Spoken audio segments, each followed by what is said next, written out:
है कि इसमें एक वैलेंस बॉन्ड थियरी होती है, वैलेंस बॉन्ड थियरी। तो उसी को सर वो देख। उल्टा दिख रहा पूरा। पूरा उल्टा दिख रहा है? अच्छा रुकिए तो। हाँ सर। नाउ हाँ वैलेंस। सर। हाँ ठीक है। नहीं सर, अभी भी उल्टा दिख रहा है। उल्टा दिख रहा है? क्यों उल्टा दिख रहा है यार? इसमें क्या हो गया? कुछ एंगल। अभी अभी सीधा दिख रहा है? अभी सीधा हाँ दिख। सर। हाँ सर। हाँ अच्छा ठीक है। तो हम लोग देखते हैं valence bond theory. Valence bond theory. अब ये थियरी क्यों हम लोग पढ़ रहे हैं? बैलेंस बॉन्ड थियरी, इसको वीवीटी थियरी भी तो बोलते हैं। हाँ। सर सर वो आपने नोट्स नहीं भेजे उसके उनके। अच्छा ठीक है, आप मांगते ही नहीं हो तो मैं क्या, वीवीटी थियरी आप मांग सर लिए मैंने तो। आपको पूछा था, फिर आपने भेजे नहीं। अच्छा आज भेज दूंगा, आज भेज दूंगा मैं। तो बैलेंस बॉन्ड थियरी हम लोग पढ़ने जाते हैं। और बैलेंस बॉन्ड थियरी क्यों हम पढ़ने जाते हैं? जब हम लोग किसी भी जो कोऑर्डिनेशन कंपाउंड में हम लोग जो बॉन्डिंग पढ़ते हैं ना, बॉन्डिंग इन कोऑर्डिनेशन कंपाउंड। जब हम लोग बॉन्डिंग इन कोऑर्डिनेशन कंपाउंड पढ़ते हैं, बॉन्डिंग इन कोऑर्डिनेशन कंपाउंड, देखिएगा इसको थोड़ा सा मैं समझा रहा हूँ कि उसको बॉन्डिंग इन कोऑर्डिनेशन कंपाउंड को एक्सप्लेन करने के लिए कई सारी थियरी दी गई थी। उसमें जो फर्स्ट थियरी थी बॉन्डिंग इन कोऑर्डिनेशन कंपाउंड को एक्सप्लेन करने के लिए, उसको हम लोग बोलते हैं, क्या बोलते हैं? Valence bond theory. कल हम लोग पढ़ लेंगे क्रिस्टल फील्ड थियरी। तो पहला जो थियरी था उसको बोलते हैं वैलेंस बॉन्ड थियरी। अब वैलेंस बॉन्ड थियरी का कुछ था, इसको गिवन बाय पॉलिंग इसको बोलते हैं, कि पॉलिंग ने दिया था, गिवन बाय पॉलिंग। तो पॉलिंग ने दिया था, उसमें कुछ बताया था। कि क्या बताया था? पहला चीज ये बताया था, तो उसको ध्यान से समझ लीजिए, पॉइंट उतना इंपॉर्टेंट नहीं है, इसके ऊपर प्रॉब्लम ही ज्यादा इंपॉर्टेंट है। फर्स्ट पॉइंट उन्होंने बोला था कि वेन, वेन क्या बोलता है? वेन लिगेंड अप्रोच, क्या बोलता है? When ligand approach, okay, approach किसको? C M A, central metal atom, then then C M A क्या करता है? C M A vacant its orbital, vacant its orbital, its orbital किस लिए? वैकेंट इट्स ऑर्बिटल फॉर, किस लिए? For coordinate bond formation. पहला point तो ये हो गया, कोऑर्डिनेट बॉन्ड फॉर्मेशन। तो कोऑर्डिनेट बॉन्ड फॉर्मेशन के लिए क्या करता है? सेंट्रल मेटल एटम क्या करेगा कि उसमें वैकेंट ऑर्बिटल क्रिएट करेगा। अच्छा अच्छा। हाँ, इसके बाद इसमें सेकेंड पॉइंट जो आता है, जो सेकेंड पॉइंट ऑल्सो इम्पोर्टेंट है, उसमें ये बोला जाता है कि नो, एवरी लिगेंड, जितने भी लिगेंड्स होंगे, एवरी लिगेंड्स क्या बोलता है कि एटलीस्ट कितना डोनेट करना चाहिए? एटलीस्ट डोनेट कितना? One loan pair electron, one loan pair electron. सारे जो भी लिगेंड्स होंगे, कम से कम एक लोन पेयर इलेक्ट्रॉन तो डोनेट उनको करना ही चाहिए। अच्छा, थर्ड पॉइंट इसमें ये बोलता जाता है, क्या बोला जाता है? कि ज्योमेट्री जो होगा किसी कॉम्प्लेक्स का, ज्योमेट्री ऑफ कॉम्प्लेक्स किस पे डिपेंड करेगा? उसने बोला कॉम्प्लेक्स डिपेंड्स ऑन, किस पे डिपेंड्स करता है? Depends on hybridization, okay, hybridization. और क्या बोल सकते हैं? हाइब्रिडाइजेशन, ठीक है, इतना ही बोलिए। तो इसमें क्या बोला था? इसका ज्योमेट्री के लिए इन्होंने जो पॉइंट दिया था, फर्स्ट पॉइंट था कि मान लीजिए कोऑर्डिनेशन नंबर था ना, हम सीएन से रिप्रेजेंट करते हैं कोऑर्डिनेशन नंबर का। अगर कोऑर्डिनेशन नंबर 4 है तो उसके लिए इन्होंने इसमें जो ज्योमेट्री इन लोगों ने बोला, तो वो ज्योमेट्री कैसा ज्योमेट्री होगा? Hybridisation sp3। हाँ, sp3 होगा तो ये होगा टेट्राहेड्रल। और हम लोगों ने एक और देखा था कि अगर 4 कोऑर्डिनेशन नंबर था तो उसके साथ एक और ज्योमेट्री बन रही थी, वो हाइब्रिडाइजेशन अगर उसमें dsp2 होता है तो स्क्वायर प्लेनर। हाँ, तो ये होगा स्क्वायर प्लेनर, ठीक। अच्छा, इसके साथ और कुछ था इसमें कि अगर मान लीजिए 6 हो जाए, तो 6 के भी दो कंडीशन थे। हमारे पास क्या था? D2sp2, 6 के लिए D2sp3, D2sp3 है ना, D2 है, तो ये हो गया ऑक्टाहेड्रल। इसको हम लोग याद रखेंगे, ऑक्टाहेड्रल। और अगर 6 ही है, अगर ये वाला होता है sp3d2, तो ये कैसा हाइब्रिड, ये शेप हो जाएगा, ये भी हो जाएगा ऑक्टाहाइड्रल। तो ये हो तो गया। दोनों में फर्क क्या है? दोनों में फर्क है, क्या फर्क है बताइए, फर्क तो है, बताइए क्या फर्क है। तो यहाँ पे शायद पोजीशन चेंज हो गई होगी। हाँ, पोजीशन चेंज हो गई होगी, उसको हम लोग अभी पढ़ेंगे जब क्वेश्चन करेंगे। अच्छा देखिए इसका फर्क क्या है, एक स्क्रीनशॉट लीजिए तो इसका, तो मैं बताता हूँ फर्क क्या है तो इसमें। ऊपर का नहीं दिख रहा थोड़ा। ऊपर का वैलेंस बॉन्ड थियरी दिख तो रहा है यहाँ से, वैलेंस बॉन्ड थियरी। हाँ। हाँ, that is only bonding in अच्छा, कोऑर्डिनेशन हो गया था। कंपाउंड।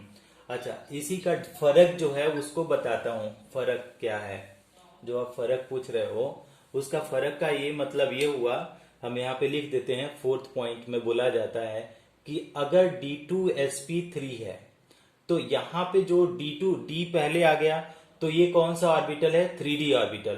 और 3D ऑर्बिटल क्या होता है, इसको बोलते हैं inner filled orbital. Inner filled orbital, ध्यान देंगे कि पहले अगर D आ गया मतलब वो 3D है, तो उसको इनर फील्ड बोलेंगे, अंदर वाला। अगर इसी में अगर आपका हमारे पास ये क्या है, sp3d2 है, sp3d2, तो ये यहाँ पे 4D यूज हुआ है, 4D, समझ में आ रहे हैं, लास्ट में है, तो 3D के बाद S आएगा, P आएगा, 4s 4p 4D। तो अगर 4D यूज हो रहा है तो इसको बोलेंगे, क्या बोलेंगे, आउटर फील्ड ऑर्बिटल। मैत्री समझ में आ रहा है ये। Yes sir. हाँ, तो अगर 3D हुआ तो वो क्या हो गया कि इनर फील्ड ऑर्बिटल हुआ, और अगर 4D हुआ तो ये हो गया आउटर फील्ड ऑर्बिटल। अच्छा, फिफ्थ पॉइंट देखिए, फिफ्थ पॉइंट, अगर इफ इट हैज क्या, if it has unpaired electron, unpaired electron, तो अगर इसके पास अनपेयर्ड इलेक्ट्रॉन है तो उसको बोलेंगे high spin complex. High spin complex मतलब एक से ज्यादा है तो हाई स्पिन कॉम्प्लेक्स। और उसका नेचर क्या हो गया, हाई स्पिन कॉम्प्लेक्स, और पैरामैग्नेटिक होगा कि डायमैग्नेटिक, मैत्री। Sir paramagnetic. हाँ, पैरामैग्नेटिक। इसी के साथ इफ इट हैज क्या है, नो अनपेयर्ड इलेक्ट्रॉन, अगर वो नहीं अनपेयर्ड इलेक्ट्रॉन है तो नो अनपेयर्ड इलेक्ट्रॉन, तो ये हो जाएगा लो स्पिन। लो स्पिन मतलब का जीरो स्पिन कॉम्प्लेक्स हो जाएगा, लो स्पिन कॉम्प्लेक्स, और वो क्या हो जाएगा, डायमैग्नेटिक। पैरामैग्नेटिक। ठीक, ये हो गया। अच्छा, अब यहाँ पे 6 पॉइंट है इसका, इसी से रिलेटेड है, मैग्नेटिक मूवमेंट कैसे कैलकुलेट करते हैं, मैग्नेटिक मूवमेंट।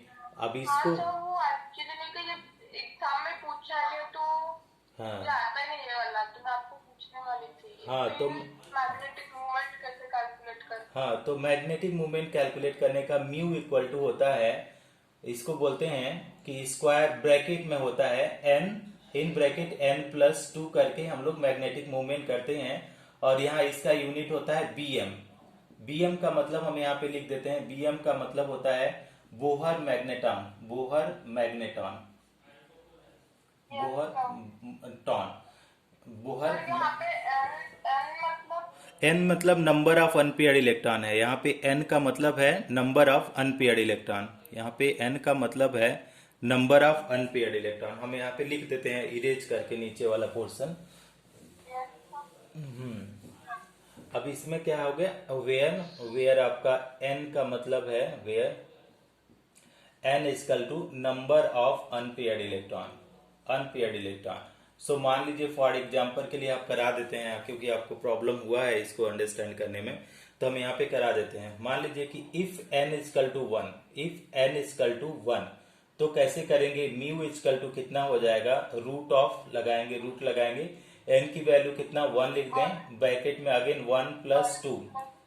ठीक, इसको लगाने के बाद हमने bm कर दिया, तो इक्वल टू अगर करेंगे तो 1, ये क्या हो जाएगा, √3 आ जाएगा, √3 की वैल्यू 1.732 bm। ठीक है, तो ये हमारे पास ये वैल्यू आ गई 1.732। अच्छा, इसके साथ और भी हम लोग कर सकते हैं, क्या कर सकते हैं, देखिए अगर 2 आ जाए, if n equal to 2, if n equal to 2 आ रहा है तो कितना आ जाएगा, आप देखिए 2 और ब्रैकेट में 2+2, तो ये कितना आ रहा है bm, ये √8 आ रहा है, 8 आ रहा है। 8 का मतलब क्या है, 2 पॉइंट समथिंग आएगा, 2.8 या 2.9 ऐसे आएगा, आप करके देखना, क्योंकि 9 है तो 3 होता है, तो ये 8 है, ये कम है तो 2 पॉइंट ऐसे ही कुछ आएगा, 2 पॉइंट समथिंग आएगा बोहर मैग्नेटॉन। समझ पा रही हैं यस इसको? Sir, yes sir. हम्म। तो ये हो गया। तो इतना चीज का इंफॉर्मेशन, एक और इसमें पॉइंट है, एक और पॉइंट, इंपॉर्टेंट पॉइंट क्या है कि हम ऊपर ही लिख देते हैं, आपको समझने में आसानी होगी। ऊपर में पॉइंट ये है कि अगर उस कॉम्प्लेक्स में, if complex have unpaired electron, if complex have क्या है, अनपेयर्ड इलेक्ट्रॉन है, कॉम्प्लेक्स में अगर अनपेयर्ड इलेक्ट्रॉन है, इलेक्ट्रॉन प्रेजेंट, तो कॉम्प्लेक्स कैसा होगा, देन कॉम्प्लेक्स विल बी कैसा होगा, आप बता सकती हैं? देन कॉम्प्लेक्स विल बी क्या, कलर और कलरलेस? सर क्या? अगर कॉम्प्लेक्स में अनपेयर्ड इलेक्ट्रॉन है, इफ कॉम्प्लेक्स में क्या है, अनपेयर्ड इलेक्ट्रॉन है, तो वो कॉम्प्लेक्स कैसा होगा, कलर्ड होगा। अगर कॉम्प्लेक्स में क्या है, if complex have unpaired electron then complex will be coloured, ये ध्यान देंगे। हाँ, यस सर। ऊपर, अच्छा ऊपर दिखाई नहीं दे रहा था। तो ये चीजें हो गई बैलेंस बॉन्ड थियरी की। अब इसको हम लोग समझते हैं एग्जाम्पल के साथ, ठीक। अब एग्जाम्पल के साथ कैसे इसको समझेंगे, हम नोट्स आपको दे देंगे, आप नोट्स में प्रैक्टिस करिएगा। तो एक क्वेश्चन हम लोग लिखते हैं, क्वेश्चन को कैसे करते हैं कि हमको अंडरस्टैंड करना है क्या, कि सारा चीज हमको एक्सप्लेन करना है, चाहे वो शेप हो, चाहे ज्योमेट्री हो, चाहे हाइब्रिडाइजेशन हो, चाहे लो स्पिन हो, हाई स्पिन हो, लोअर ऑर्बिटल कॉम्प्लेक्स हो, हायर ऑर्बिटल कॉम्प्लेक्स हो, जो भी हो, उन सारे के लिए हम लोग करेंगे। अब इसको थोड़ा सा मैं एक एग्जांपल ढूंढ लेता हूं, हमारे पास 2 एग्जांपल लेते हैं। पहला एग्जांपल हम समझाते हैं आपको कि कॉम्प्लेक्स हम लोग लिखते हैं इस तरीके से, क्या है क्वेश्चन, एक्सप्लेन, कैसे एक्सप्लेन, हम पॉइंट लिख रहे हैं, पहला पॉइंट इसमें है हाइब्रिडाइजेशन, पहला चीज हाइब्रिडाइजेशन, ठीक। दूसरा पॉइंट इसमें है ज्योमेट्री, जियोमेट्री, अच्छा। तीसरा पॉइंट, अगर थर्ड पॉइंट की बात करें, explain hybridisation, geometry, magnetic character, magnetic character, okay, magnetic character, okay. Next है fourth point coloured, coloured. Fifth point क्या है, कलर्ड के बाद magnetic movement mu. 6 point, okay, 6 point है स्पिन, कितना उसका स्पिन है, लो और हाई। 7th पॉइंट क्या हम लोगों को करना है, 7th पॉइंट में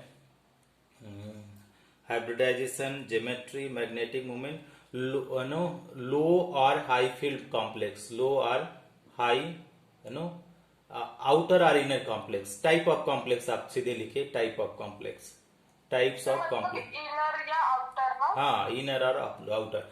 किसमें, इन किसमें, किसमें कर रहा है, K4FeCN6 में, K4FeCN6 ये कंपाउंड है, और इसमें इन सारी चीजों को हम लोगों को क्या करना है, एक्सप्लेन करना है।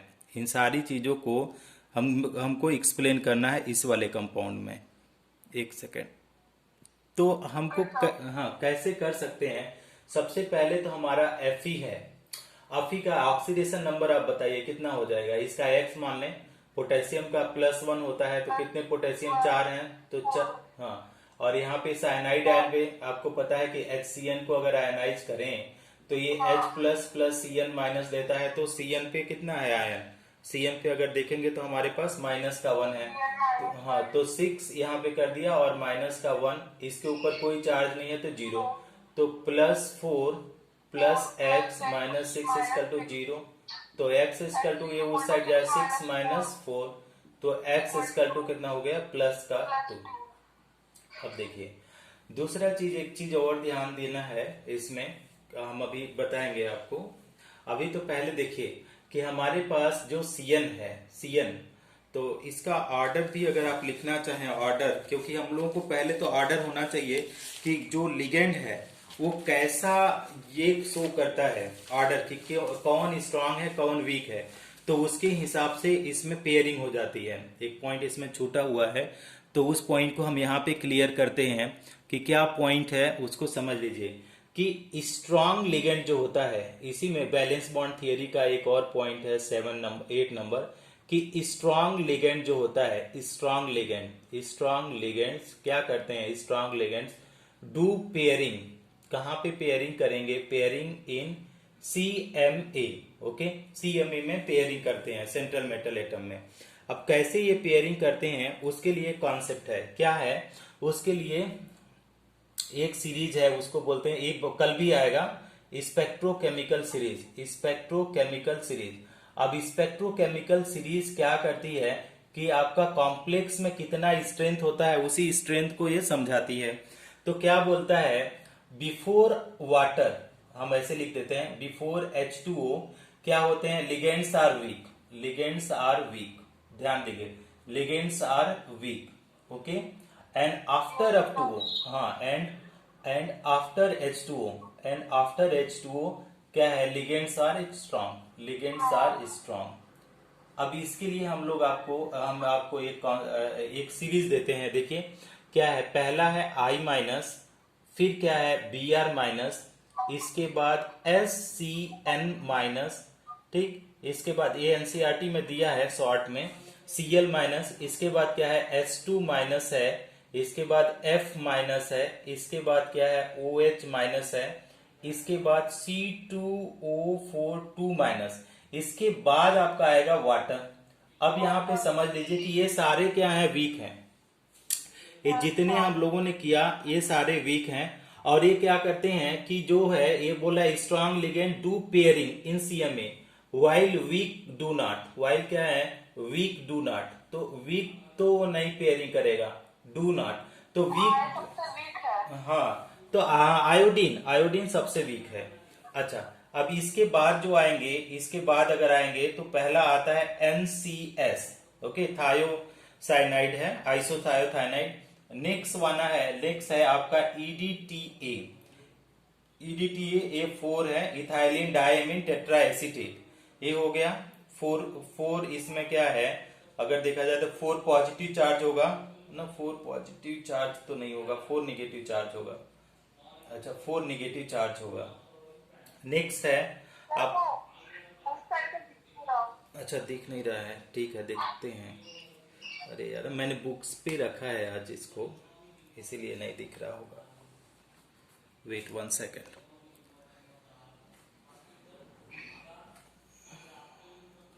कहाँ पे चला गया,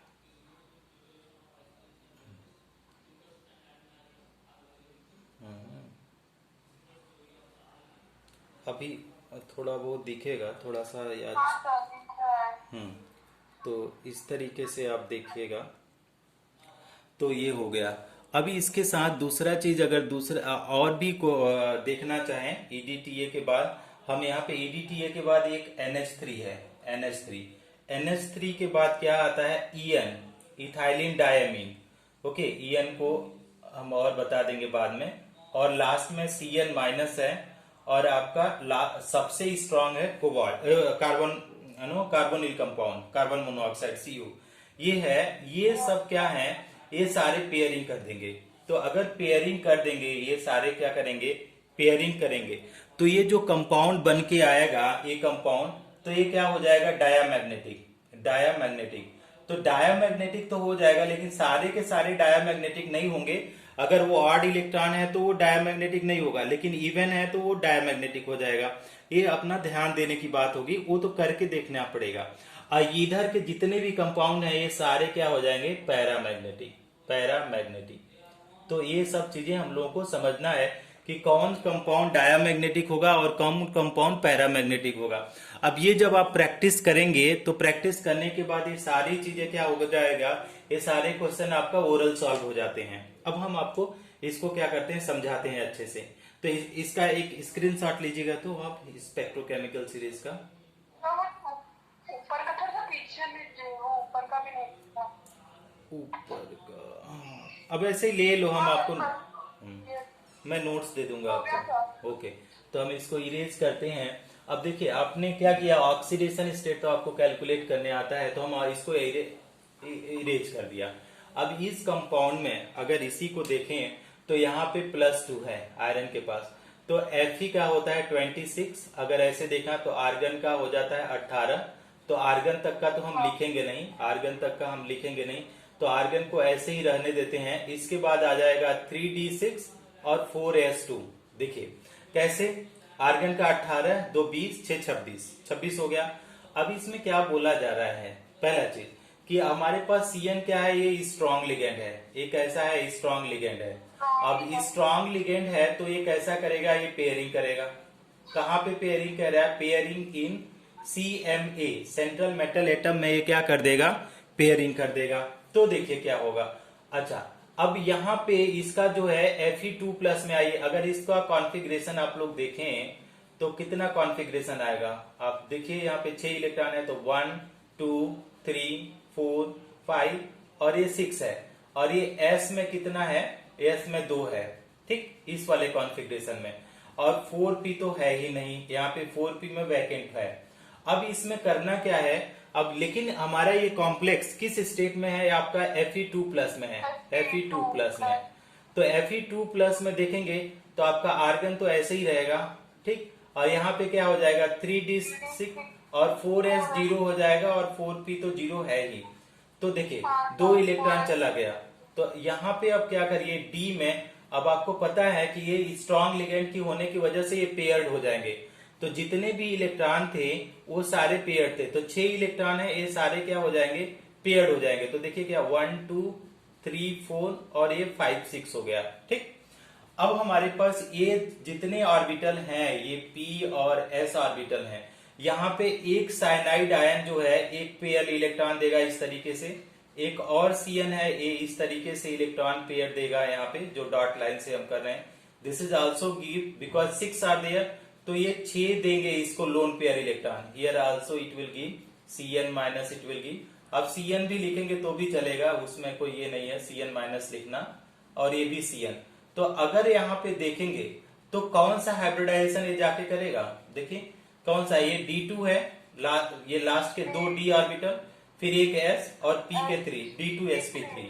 अब D2sp3 अगर इसमें देखें तो ये तो हो गया हमारा हाइब्रिडाइजेशन, हाँ हाइब्रिडाइजेशन। अच्छा, पहला चीज हमारा फर्स्ट पॉइंट आ गया कि हाइब्रिडाइजेशन D2sp3 हुआ। दूसरा अगर इसी का पॉइंट देखना चाहें तो ज्योमेट्री कैसा हो गया, आपने पहला बता दिया कि ऑक्टाहेड्रल।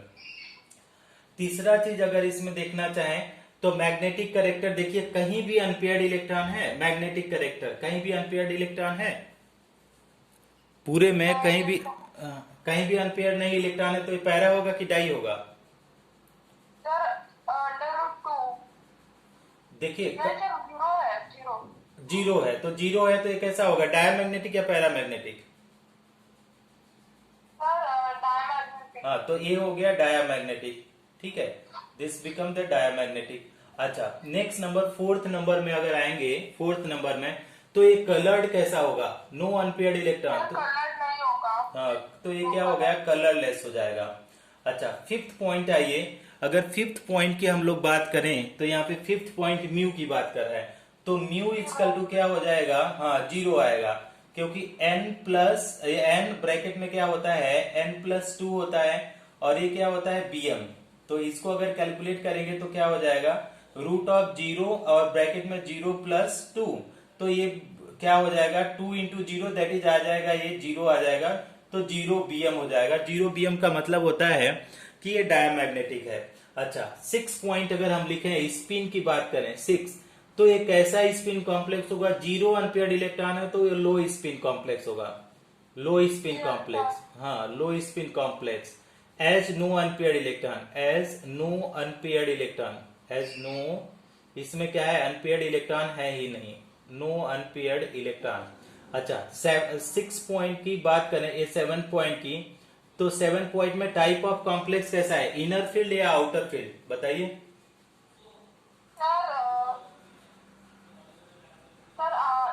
हाँ, तो ये कैसा हो गया, inner field complex, inner field complex. तो इसके ऊपर ऐसे ही क्वेश्चन पूछे जाते हैं, इनर फील्ड कॉम्प्लेक्स। एक इसका स्क्रीनशॉट ले लीजिए, है ना, तो इसके साथ एक और क्वेश्चन करते हैं, देखते हैं वो उसमें कैसा बन के आता है। हो गया, तो अगर दूसरा, वेट ना, let me search the question for the D2sp3, तो हो गया, ठीक है, sp3d2 का मैं खोज रहा हूँ। हाँ, मिल गया अभी। तो हमारे पास जो है दूसरा कि सारी चीजें हम लोग इसी को एक्सप्लेन करेंगे, लेकिन हमने क्या किया, इसको इरेज करके हमने क्वेश्चन को चेंज कर दिया, कॉम्प्लेक्स को चेंज कर दिया। इसके बाद कॉम्प्लेक्स चेंज करने के बाद देखिएगा कितना हम लोग के पास टाइम है। पहले टाइम है अभी 10 मिनट्स। तो हम लोग कैसे, हाँ, तो हम लोग कैसे कर सकते हैं इसको देखिए। अगर इसी में एक्सप्लेन, ये सारे चीजों को, सातों पॉइंट को एक्सप्लेन करना है, लेकिन हम लोगों को किसमें एक्सप्लेन करना है, उस कॉम्प्लेक्स का हम लोग नाम लिख लेते हैं। तो हमारे पास क्या है, कॉम्प्लेक्स गायब हो गया कहीं, रुकिए 1 सेकेंड। हाँ, ये है। तो हमारे पास ये है COF6। देखिएगा इन किसमें एक्सप्लेन करना है, COA है F6, कितने टाइम उसके ऊपर 3 माइनस चार्ज है। ठीक है, इन COF6 3 माइनस चार्ज। तो सबसे पहले हम लोग क्या करते हैं, इसका ऑक्सीजन, एक पहला चीज तो आपको पता है कि वीक फील्ड है, वीक फील्ड लिगेंड। हाँ, वीक फील्ड लिगेंड है। तो अगर दूसरा पॉइंट इसमें लिखेंगे तो ये तो नो पेयरिंग करेगा, नो पेयरिंग, हम पहले बिना देखे बता देंगे, नो पेयरिंग होगा। तीसरा पॉइंट अगर हम लिखेंगे तो ये कलर्ड होगा। ठीक है, कलर्ड होगा। चौथा पॉइंट क्या होगा, पैरामैग्नेटिक होगा। समझ में आया, पैरामैग्नेटिक होगा, पैरामैग्नेटिक।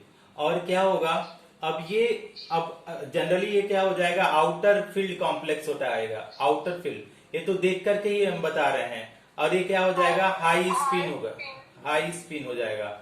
ठीक है, type of complex. Colour, magnetic move character, तो आपको मैग्नेटिक करेक्टर, पैरामैग्नेटिक, म्यू का वैल्यू हमको कैलकुलेट करना पड़ेगा। तो हम देख लेते हैं कैसे कैलकुलेट करते हैं। तो इतना 1 2 3 4 5 6 6 तो ऐसे ही हम बता दिए। इसको भी हम बता सकते हैं कि इसके पास 3 अनपेयर्ड इलेक्ट्रॉन है, ऐसे ही हम ओरली बता सकते हैं ऑक्सीडेशन स्टेट चेक करके कि इसके ऊपर कितना है। अच्छा देखिए, इसको हम लोग करके देखते हैं, ठीक ना। तो करके देखने का क्या है, आपको थोड़ा थोड़ा समझ में आ ही रहा होगा।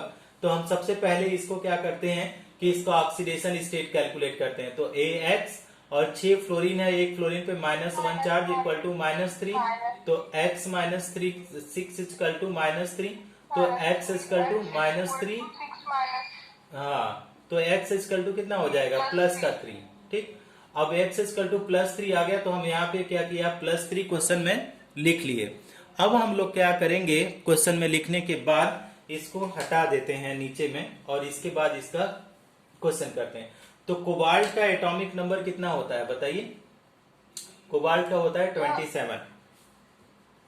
कोबाल्ट का कितना होता है, 27। तो इसका अगर करेंगे तो पहले तो आर्गन अप टू 18 लिख दिया, और आपका क्या हो जाएगा 3d7 और 4s2। ठीक, तो आपका क्या है 18, तो 20 7 27। अब इसको आप बना लीजिए। इसमें अगर देखेंगे तो आपको कैसा ये कॉम्प्लेक्स नजर आएगा, देखिए 1 2 3 4 5, और यहाँ पे S की बात करें तो देखिए कितना आएगा, 7 इलेक्ट्रॉन, 1 2 3 4 5 6 और 7। तो देखिए 3 अनपेयर्ड इलेक्ट्रॉन है, मैंने पहले बता दिया था। ठीक, तो ये पता चल जाता है। अब हमारे पास लेकिन CO3+ की बात करें, CO3+ की, तो देखिएगा CO3+ की अगर बात करेंगे हम लोग, तो CO3+ में कितने इलेक्ट्रॉन निकल जाएंगे। तो CO3, हाँ, तो देखिए 3 इलेक्ट्रॉन कहाँ कहाँ से निकलेगा। तो हमने क्या किया, आर्गन को लिया, ठीक, और आर्गन को तो ऐसे ही रहने दीजिए, और 3 इलेक्ट्रॉन निकालिए। तो 3 इलेक्ट्रॉन अगर हम लोग निकाल दिया, 3d6 4s 0 and 4p also 0 है, 4d आल्सो 0 है। तो देखिएगा कैसे होगा कि अगर D की बात करें इसमें, तो D की, तो यहाँ पे हमने देख लेते हैं 1 2 3 4, तो यहाँ पे कर दीजिए 1 2 3 4 5 और ये 6, क्योंकि पेयरिंग तो ये करेगा नहीं। तो यहाँ पे अच्छा अभी 4 अनपेयर्ड इलेक्ट्रॉन हो गए, और यहाँ पे S हो गया, हाँ ये हो गया, और D में क्या हो गया, ये भी खाली सब है, खाली पड़े। अब हमारे पास जो फ्लोरीन है, क्योंकि ये लोन पेयर इलेक्ट्रॉन सप्लाई करता है, तो फ्लोरीन माइनस क्या करेगा, यहाँ पे इलेक्ट्रॉन देगा, एक फ्लोरीन यहाँ पे, एक फ्लोरीन यहाँ पे, एक फ्लोरीन, 6 फ्लोरीन है, तो 6 फ्लोरीन के लिए 6 वैकेंट ऑर्बिटल होने चाहिए। तो देखिए यहाँ पे एक किया, ए हुआ, ए हुआ, ए हुआ, ए हुआ, ए, तो 6 हुए, तो 1 2 3 4 5 6 7 8 9 10 11 12। अब इस तरीके से ये तो पेयरिंग कर यहाँ पे लोन पेयर सप्लाई करेगा, लेकिन हमारे पास इंपॉर्टेंट पॉइंट क्या है कि इसमें हाइब्रिडाइजेशन क्या हो जाएगा। तो देखिए sp3 ना d2, sp3 हाँ sp3 d2, ये देखिए दो। हाँ, अब यहाँ पे जीरो को हटा दीजिए, जरूरत नहीं है जीरो लिखने का।